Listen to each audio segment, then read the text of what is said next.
Ce film d'animation m'a très vite intrigué dès que j'en ai entendu parler. Ses graphismes simples, originaux et comiques, avec ses personnages aux yeux énormes et aux expressions d'ahurie, m'ont tout de suite beaucoup plu.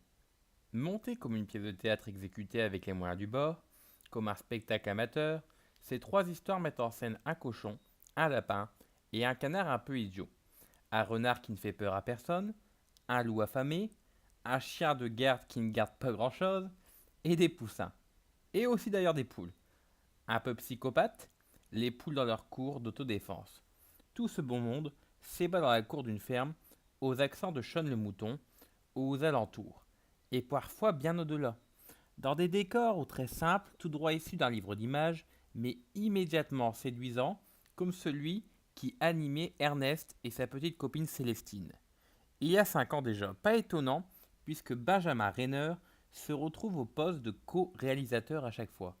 L'animation n'est pas en reste, tout aussi simple que les décors auxquels elle prête vie, et aussi charmante et aérienne. Ces trois histoires sont exécutées sur un tempo différent, mais il en ressort malgré tout une certaine unité qui fait presque dire que l'une ne pourrait pas fonctionner sans l'autre.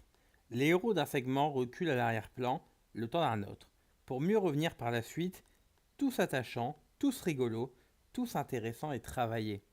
Mais voilà, j'ai assez vite compris pendant la séance que je ne faisais pas vraiment partie du public visé. Ce film ne serait pas le meilleur exemple à prendre pour défendre l'idée que le cinéma d'animation n'est pas réservé aux enfants. C'est tout simplement une série de trois contes, divertissants et parfois bien amusants, mais beaucoup trop gentils et simplistes pour que l'on soit totalement investi en tant qu'adulte. Les histoires que l'on nous présente ne sont jamais désagréables à suivre, mais elles manquent vraiment de profondeur. C'est à consommer totalement au premier degré. On ne peut pas y voir un second niveau de lecture qui donnerait plus de force au récit. La plupart des gags sont très gentils et déjà vus, surtout les gags visuels, mais en revanche, certaines répliques sont très drôles et inattendues.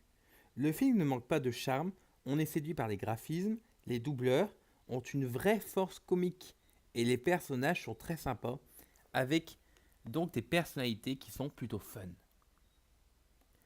On va retenir surtout un astucieux humour old school qui pourrait paraître trop gentil pour certains, mais qui s'appuie presque exclusivement sur des gags visuels qui font systématiquement mouche, et certaines répliques tout aussi efficaces que désopilantes. Un humour comme ça est issu d'un autre temps, en total décalage avec la vague de caca et de prout paresseux et de la référence lourdingue pour s'attirer la sympathie du public. C'est un film qui se regarde très bien donc. Il est difficile de s'ennuyer grâce à son rythme très soutenu, et il est quasi sûr que tous les enfants jusqu'à 8 ou 9 ans seront totalement conquis. Donc de ce point de vue-là, le film fait parfaitement son taf. Mais personnellement, j'attendais une plus grande intensité et un délire moins modéré de sa part.